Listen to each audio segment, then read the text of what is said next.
যে খবর আপনাদেরকে জানি রাখি, এসআইআর সংক্রান্ত যে আপডেটের কথা আপনাদেরকে বলছিলাম, 60 লক্ষের বেশি নথি যাচাই বাকি। নথি যাচাইয়ের কাজ 202 জন বিচারকের।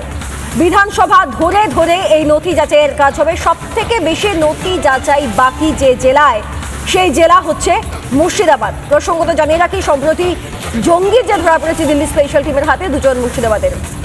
সুকেন্দুর কাছে আমি এই বিষয়ে একবার যাব। সুকেন্দু, এসআইআর এর কাজ যাতে দ্রুত গতিতে শেষ পর্যায়ে সম্পন্ন হয়, শেষ পর্যন্ত এই রাজ্যের ক্ষেত্রে হাইকোর্টের উপরেই ভরসা করতে হয়েছে। সর্বশেষ কি কি আপডেট পাচ্ছ, কত দূর এগোলো?